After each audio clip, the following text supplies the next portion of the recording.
Welcome to the Women's Empowerment Summit 2020.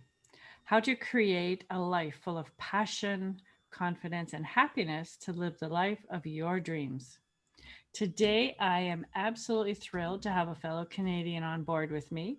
It is Kitti McKay, an ADHD accountability coach and virtual declutterer based in Eastern Canada. Kitti is passionate about promoting why decluttering is so important to your productivity and mental well being, and knows firsthand that physical clutter is just a clue to the mental clutter within and the impact that it can have on finances, relationships, and self esteem. Mhm. Welcome, Kitti, to the summit. Welcome. Thank you so much, Allison, for having me. I'm welcoming you as well. Good heavens. Hey, that's okay. I love it. So, when we got to talking, I was really curious as to what got you started in this line of work. What was your turning point? Oh dear. Well, I had been doing physical decluttering in people's homes, and then a business associate said, "Well, what about virtual decluttering?" Which I'd never heard of, and it's done widely in the States. And I did that for about 2 years. And then I started looking back on my clients. This was back in January that I started looking back on my clients and saying to myself, why do most of them seem like my brother from another mother? And then the light bulb started to go up. We all had similar traits. We were all forgetful. We all had a hard time focusing on a project, all of these kind of things. So that is why I realized that all of us were actually ADHD positive. And where that comes from and is uh, there are certain commonalities. However, the, these commonalities, when it comes to decluttering, are not strictly for those of us with ADHD. The the idea, the premise that clutter starts from within is applicable to the other 95% of the world's population. That yeah, they're wondering, why can I not get on top of my clutter? Why do I just let it sit? And there's always a why in behind it. So the answer to your question about what was my turning point is, it's hard to say that there was an exact turning point, but it's just made me realize over the last few months, especially working in group programs where everyone is sharing everything, that there's always an aha moment where they're thinking, oh yeah, I'm not, my bedroom is not in good shape. Frankly, yeah, my relationship might not be in good shape, or things like that. There are a myriad of examples, but that I hope that answers your question. Well, sometimes it is difficult to pinpoint. And it's interesting that you were talking about internal clutter because that inner voice plays across so many different modalities for sure. And I think we all have, I know I have closets I could certainly declutter and stuff I've kept that I probably shouldn't. So looking inward, that's probably a lot there too. So, do you find a lot of people with that, that there's a correlation between what's happening and how to declutter inward to what's happening in, say, like you said, relationships or finances? Absolutely. And could I address your closet, perhaps? That because that is something there that a client of mine, and after she did, then I did. Now, there are things that you're hanging on to in your closet, for example, and we'll use you. We're not going to go into your closet, but Okay. say, for example, and we'll use this client as an example. She was hanging on to clothes that she was never going to fit into again, and didn't like them, but kept them because, well, they cost a lot of money, or somebody gave me that and I feel too guilty to give it away, or reminded her of a certain time. And there were some things that they shouldn't remind her of, a family member who wasn't very nice to her, but she kept it anyway. things like that. that that's what I mean about the internal clutter. This woman did not have a good body image, and she was keeping things, frankly, that were ugly because she was afraid to embrace her new image that she was trying to adopt. And she was keeping these old things but having that hard time. That was holding her back from going into her new persona, as it were. So you, for example, hanging on to things in your closet, it's a symptom, I use the word loosely, of a resistance, and there's usually some sort of resistance there. And that makes perfect sense. I know a lot of women who have three different levels of sizes of clothing just in case, right? I lose weight or I gain weight. That's right. That makes perfect sense. I know last year I had a client too who got rid of a bunch of coats, and then within a month, everyone kept giving her coats because, and then she just accepted them instead of saying, no, thank you, I'm purging. So that's a very good example. Yes, yes. The universe was giving her a lot of stuff that she didn't need, and really what she wanted was to go and get her own. Is that right? Yes, Yeah, yeah. that is And very cool. those, I call those old things in the closets, or we'll use a metaphorical closet here, ghosts. They're they're from time past that you have to get rid of eventually if you're going to move forward, which all of your listenership, your viewership, that's what they want. They want to be empowered, they want to move forward, they don't want to be hampered by the past. And that's of course where decluttering comes in. And if you address the why behind why you have it and why you're not doing anything about it, then you are so far on your way to success like you wouldn't believe. And what are other reasons people hang on to things like books? I've moved from a house to an apartment and still have more books than I have shelves for. Mm. Again, excuse me, again, unwillingness to let go. Thinking about another client who did exactly the same thing. She moved from a house after her husband passed away into a smaller, manageable apartment.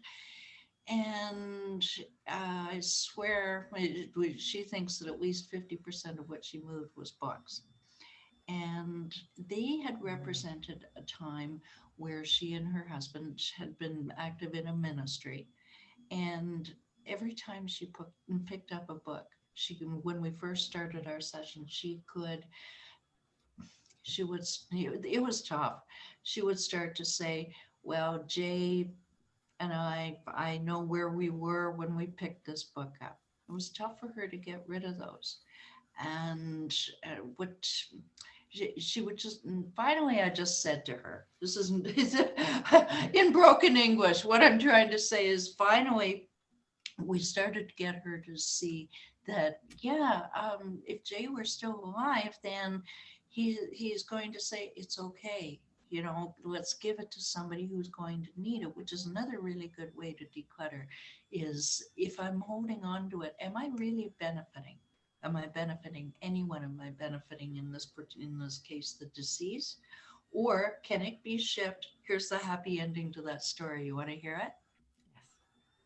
This is so cool. This is a lady in Illinois, and she met up with a man in Michigan who would come by truck, come and get all of her books, and then send them to Africa Oh, that's wonderful. for Bible study.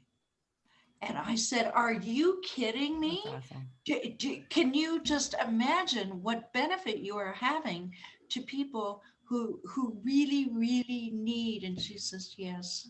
And I think Jay would agree. And oh, I still get shivers just thinking about it. The benefit that is, so boxes and boxes went, she said about 20 boxes went with this Wow. fella. And I mean, you just don't understand how you can transform a life with your, one man's junk is another man's treasure kind of thing.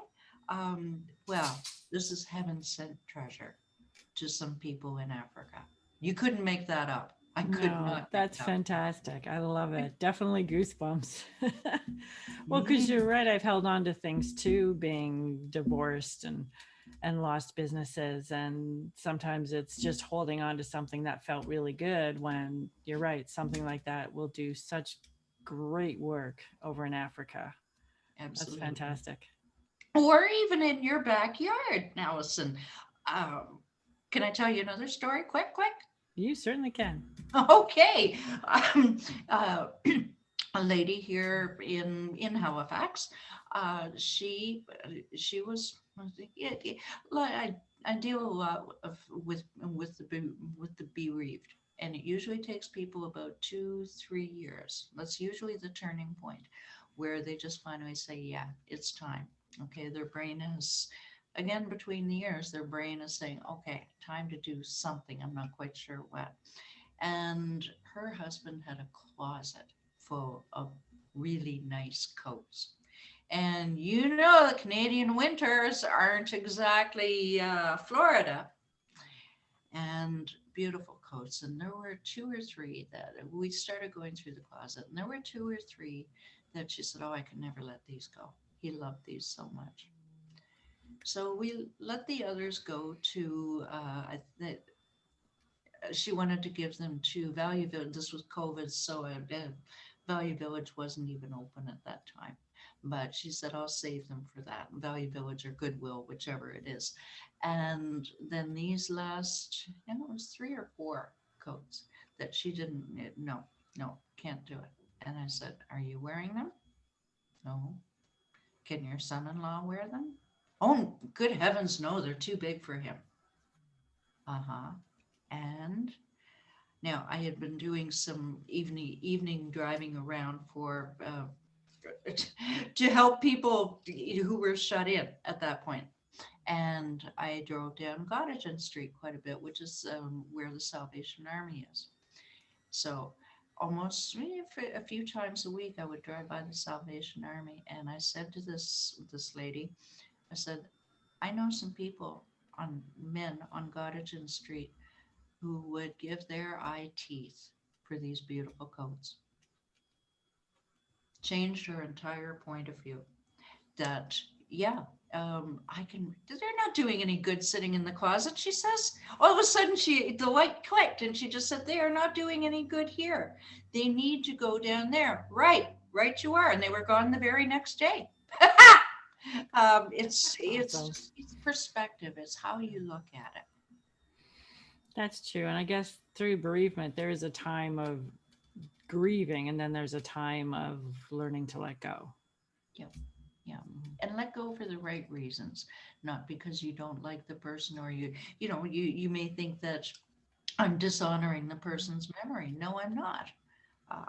Or maybe if it's a divorce, then well, there were good times. No, well, it didn't end well, did it? Let's get real. And it can be giving yourself a little bit of tough love, but why am I hanging on to it? Move on with the new. Again, like our viewers are trying to do right now. They are doing. They wouldn't be watching us if that's not what they wanted to do, right? Absolutely. Definitely letting go for the new, making way for what is bigger, brighter, happier, and a clearer vision of their future. Absolutely. Yes. Absolutely. Thank you for sharing those examples. I think everyone's going to really benefit from those. That's awesome. I know I will. I hope so. Thank you. Definitely. But for you and your business, what sort of makes you successful? Is it habits? Is it sort of a daily mode of operation? What makes you successful in what you do? Good question.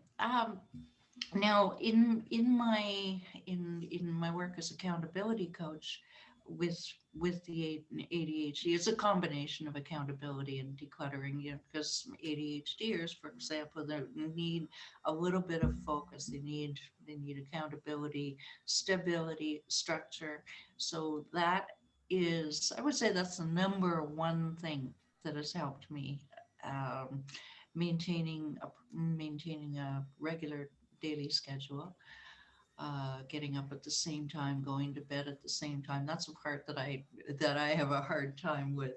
Um, but structure, schedule, planning your meals ahead of time, all of these things that you've heard of, and yeah, I'll try it, but it really, really does work. Um, Anything just so small as chunking your time, looking at your emails. Don't check your email every 5 minutes. Turn your do not disturb on. Any little tricks like that, because yeah, I share them with viewers who are not ADHD, because we really, really need those coping mechanisms during the day. But anybody can benefit from them.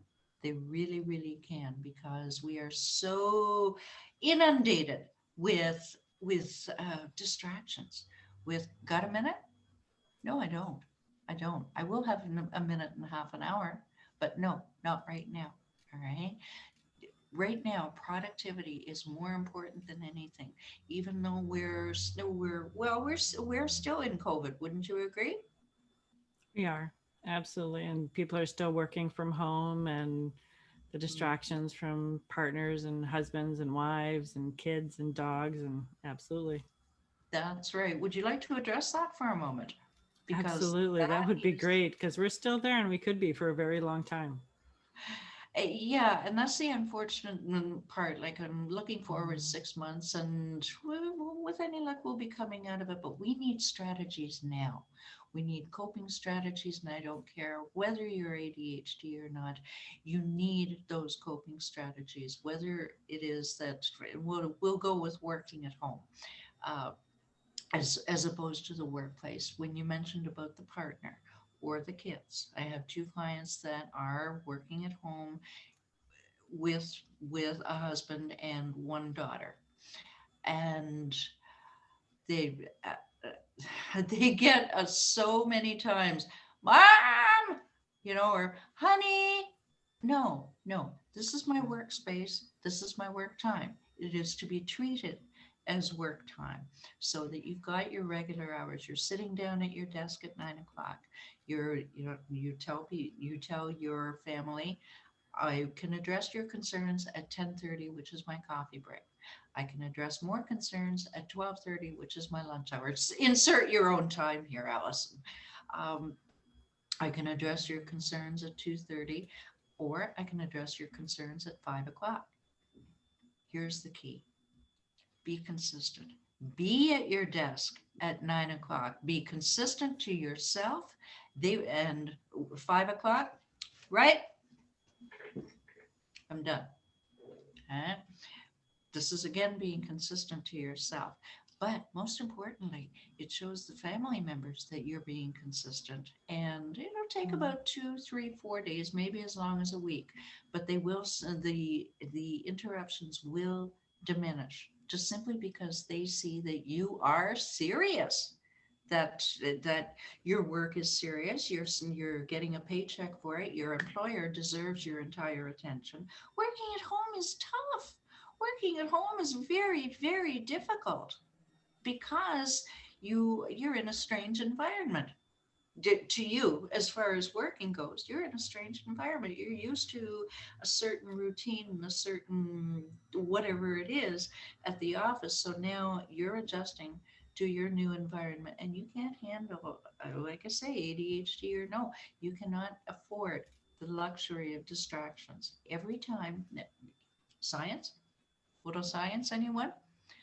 Anytime you have a distraction, takes the human brain, I have read, uh, depending on where you read, but about 15 minutes to circle back to full power to exactly where you were. You're answering a couple of emails. Honey, about 15 minutes by the time you have circled around. Now, what's that 15 minutes worth to you? All right. And then when you start to break it down to money about what's your time worth, then it starts to add up. Your productivity adds up. Your job suffers. even infinitesimally, it will suffer. Your relationships will suffer. However, if you just add some consistency and some structure, then it will help. Will it cure everything? No, but it will certainly help. We're in difficult times, and these are just, you have to employ any coping mechanisms that you have to be a good wife, to be a good employee, to be a good mother, and use anything at your disposal. At your disposal. Women are by nature resourceful sorts, but sometimes we get overwhelmed and we don't know where to turn, and it just becomes too much. Yeah, turn into a blithering idiot kind of thing. We've all been there, haven't we? Absolutely. Absolutely. And women are notorious for not setting boundaries. And we're notorious for going, yes, I can help with that. I can get that. I can do that. Mm-hmm. So, Absolutely. yes, especially now when things are done differently. Absolutely. We need to look at that. And Yeah. then how important, I mean, when we transition from that, a lot of women, now that they're at home, they have no time for themselves. There's no self care. Oh, yeah, that's a biggie. And of course, uh, depending on where you are, we're in Canada, so things are quite a bit more open than they are in the States, right? We are so lucky. Our kids here are actually going into the classroom, as I think it is mostly across Canada. In the States, that's not the case.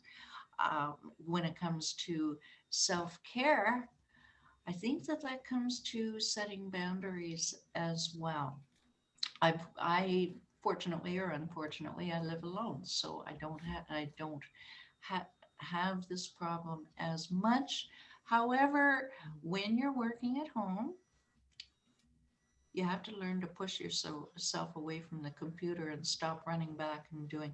Just one more thing. I'll just finish this email. I'll just write this note. No, you're finished. Now, here's where it gets fun. You set a plan. You know, what do I really want? And I did this with a client. I, she two of them in the same week. Everybody seems to follow a pattern. I don't know why it is, um, but both of them were. They were bemoaning just exactly that. That I have no time. For me, I'm burnt out. You know, I'm cooking for hubby and kids. Well, can they do that for you? Yeah, but they won't. All right. Well, we addressed that. That's a different movie. So I just said to them, okay, here's what to do. It always starts with a goal. It starts with an end result. Just like envisioning your nice clear closet, which maybe you can't even envision it because it's been so long since it's been clear. Am I I'll right? envision it soon, I'm sure. Yeah. But envision a goal. I said to one of them, well, both of them, and they came up with entirely different answers.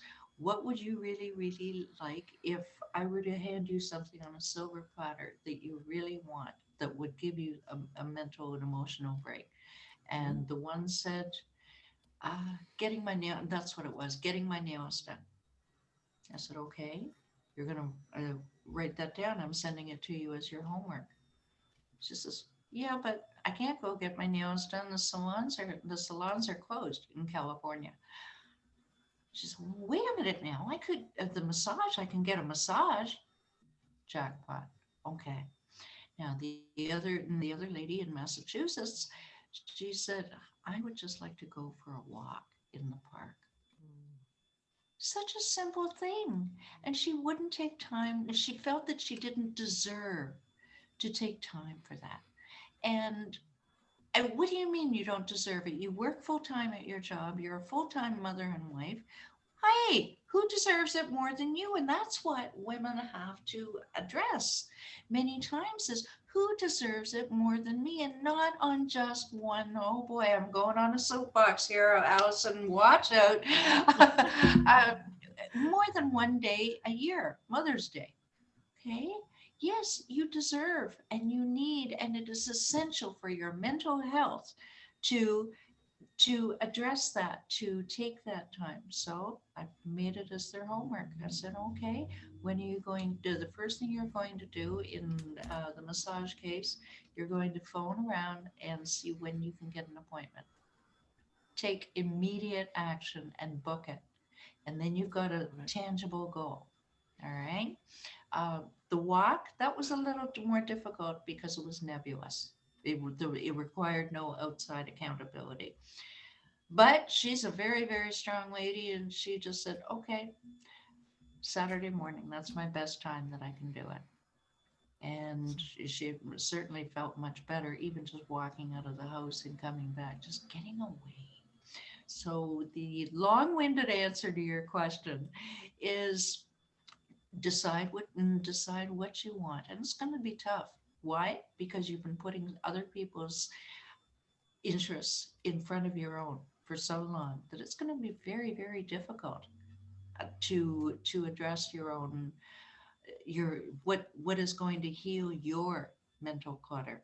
Because make no mistake, this brain is a jumble of things, especially now with COVID, and it is more important now than ever to make sure that you take even an hour out of the week.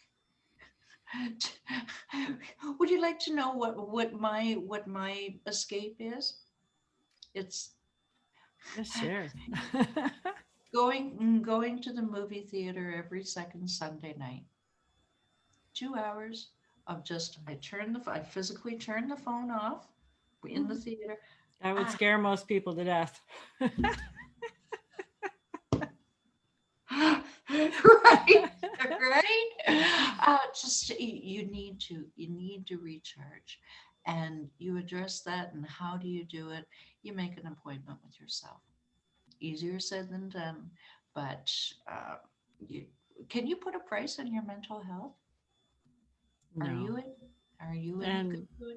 I am not. And I know that if I'm at my worst and I hit the wall for 3 days last week because of my back and hip issues, then things didn't get done. And if I'm at my worst, then my kids aren't 100% either because they expect mom to be on.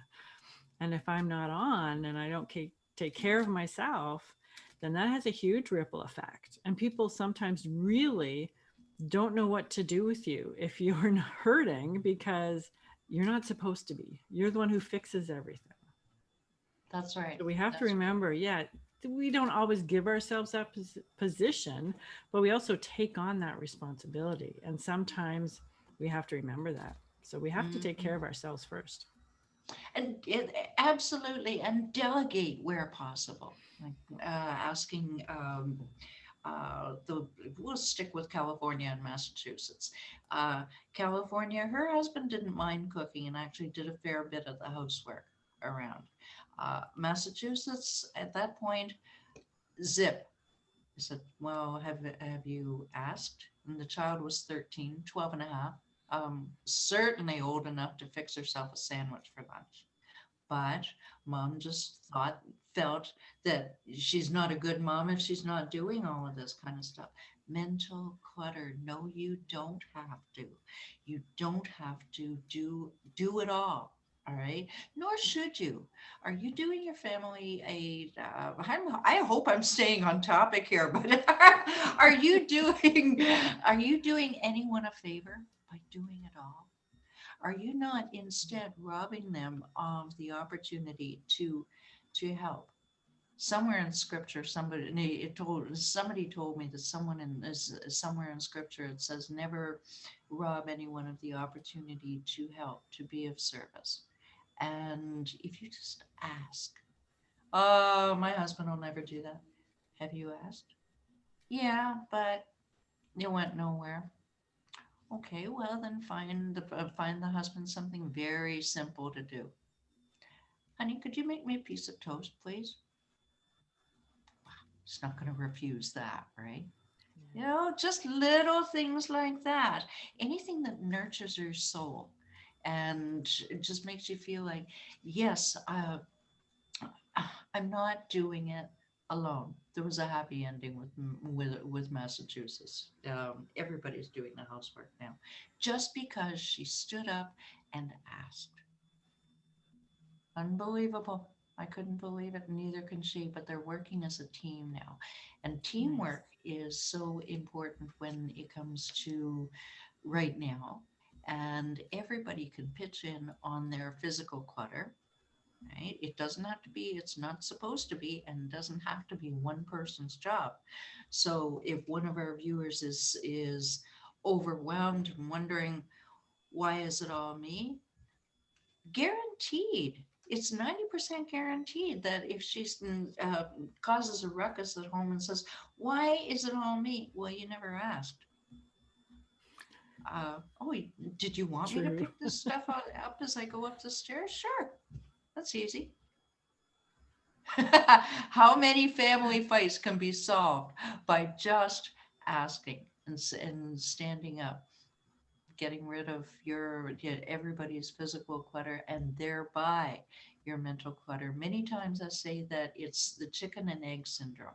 Which comes first? The mental clutter or the physical clutter or the mental clutter or the you see where I'm going? I'd love to hear your take on that, Alyson. Uh, if how you think that it could reflect and how it could show its signs. Well, for me, I'm a single mother of two boys, and they're Okay. now young men. But I remember when I first got hurt and needed my first hip replacement, the house was a bit of a mess. And it was at Christmas. It was November 28th of 2018. I had my first surgery. And it was Christmas. The house was a bit of a mess. And there were boys. So they're like, Mom, don't worry about it. And I was starting to freak out. And they're like, why? What's wrong? It's not in your way. Like their entire idea was if it's not in my way of a walker coming home after surgery, it's okay. So I had to go, okay, it's about importance to me and importance to them, or what was not important to them was the clutter that was driving me crazy. Yes. So I really had a good lesson learned there for sure. And the fact that it was Christmas and we didn't have a tree and I was all upset because I love Christmas. So my kids got green tape out and they literally taped a tree on the wall. So I had a tree because it was more important for me to be home and healthy after surgery than having a Christmas tree. And I thought I was ruining their Christmas when they were like, no, this was the best Christmas ever. So it's having that communication, which for me was a hard lesson learned because I kept that all to myself. And as a mother, I wanted the better Christmas. I wanted the, clean home and I wanted, the declutter, but it wasn't important to them. So it was talking through those boundaries and telling them why I needed this clean. Well, then they went and picked it up and moved it. So Yeah. yeah, just why. Like you said earlier, why are you doing what you're doing or why are you not doing what you're doing? And it was explaining that to them that made a world of difference. And those will be lessons that will carry on with your relationship for the rest of your lives. Not only that, but those young men are going to have wives, quite possibly have families, and that simple lesson is going to come passing down. So you Mhm. have no idea how many lives you could have impacted or you will have potentially impacted just by doing that. It's the little things, that the bells and whistles of Christmas aren't that important, and your kids and you taught each other a lesson about that, and good for you. We certainly did, which was wonderful. And I know you've dropped a whole lot of nuggets and some great examples. But if there was one thing you'd want to leave the ladies with to inspire them ending 2020 and moving into 2021, what would it be? I would say it would be um, you mean nugget? Yeah. Is that right? Yeah. Um, it forms the basis of all of my programs, whether they're one-on-one or a group, and it is the word one. Okay, you're Hmm. wondering, eh? I was kind One of what? I love it. kind of an odd word. It's the best word in the world. It is certainly an ADHDer's friend and my friend. And why do I say one? Because when you are overwhelmed, whether you're single, whether you have family, anything like that, you're overwhelmed. Christmas is coming, right? We're overwhelmed. All right. True. Um, you want to break everything as much as you can down into manageable tasks and be able to learn to say no. Absolutely, you want to have 20 people over for the fancy Thanksgiving or Christmas dinner. Well, you know what? You might have to just settle with five. Now, where does that come with the one? What is the one thing that I can do? I did digress a little bit there, and I apologize for that. Start your day every day asking, what is the most important thing that I can do today to achieve dot, dot, dot, whether it's a successful Christmas or a successful work day or to avoid fighting with my spouse. What is the one thing that I can do today? And this comes right from a book by Gary Keller. It's called The One Thing, which I highly recommend. Again, that's The One Thing by Gary Keller. No, he didn't pay me to advertise this. Came out in the Yes. 90s, one of the best books. What it helps you do is to eliminate the things that speaking of distractions that we don't need. You know, we want to do it all. We want to have it all. I've got a lot, we all have a laundry list of to-dos. No, put it into priorities. Do I have that here? Uh, can you? I'm just going to see. Uh, okay. No, you can't see this, can you? You put it What up this? closer, maybe.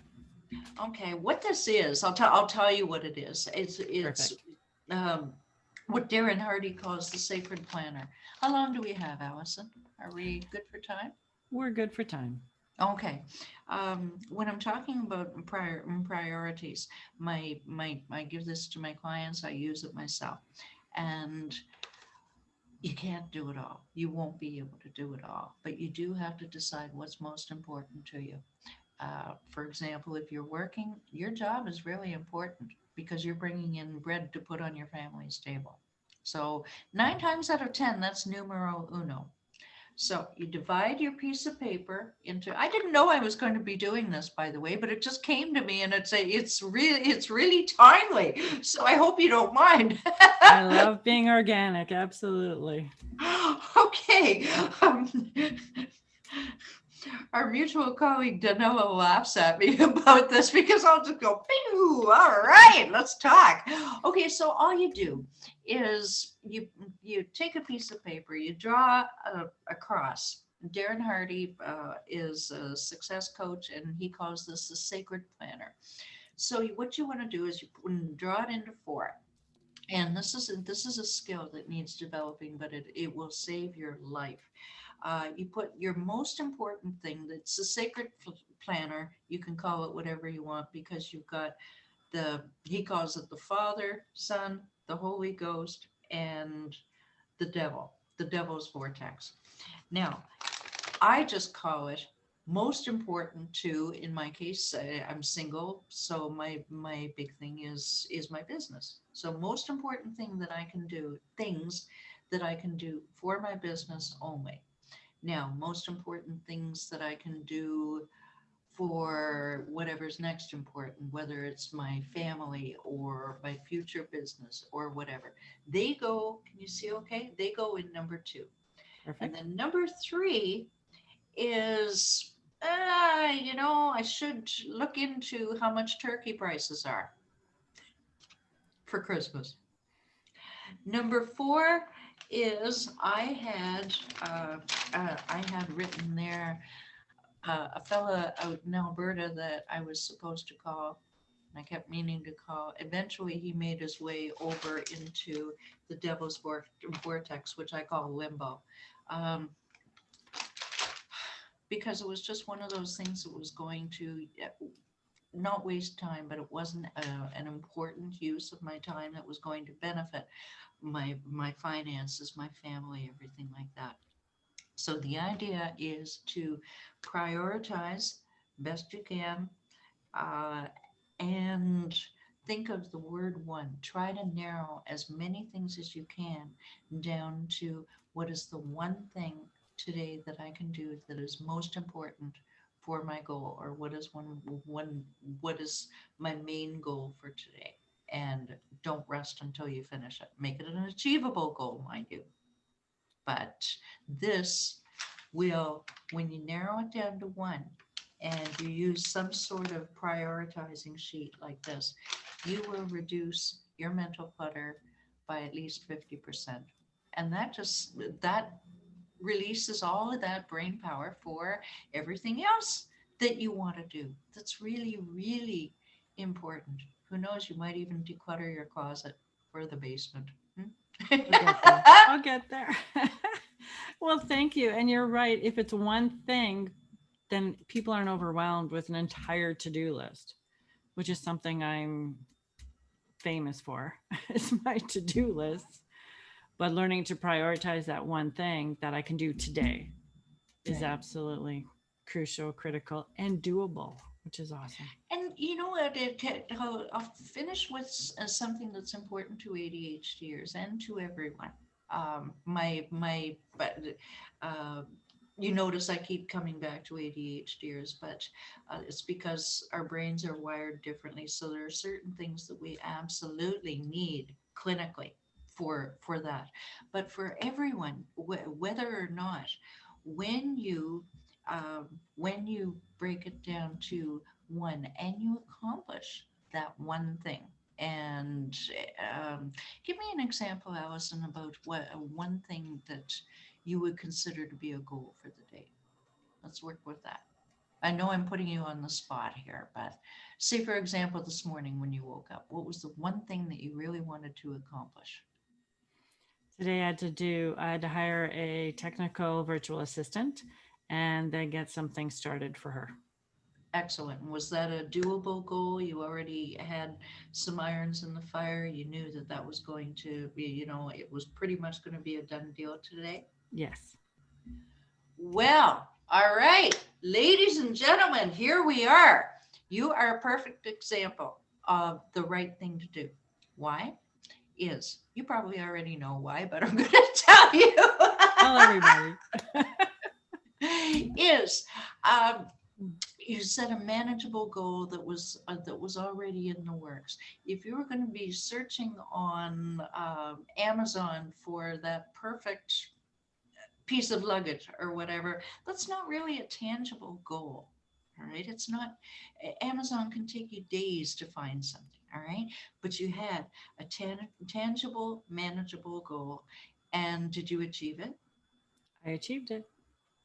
Now, what does that do for your momentum and self esteem? It feels really good. It feels that I was able to accomplish something. She's doing something for me that I absolutely detest, and she's amazing at it. So it's a win-win. Thank you. You said the magic words, Alyson. You feel great. You got it accomplished. And that is why it is so important to just make things micromanage your brain so that you feel at the end of the day, it's all about your self-confidence, which propels you forward. Tomorrow morning, you're going to have another goal and you're going to be pretty damn sure that you're going to get it done. And that feels good, doesn't it? It does feel good. And I'm learning to delegate, which is why I had to hire her.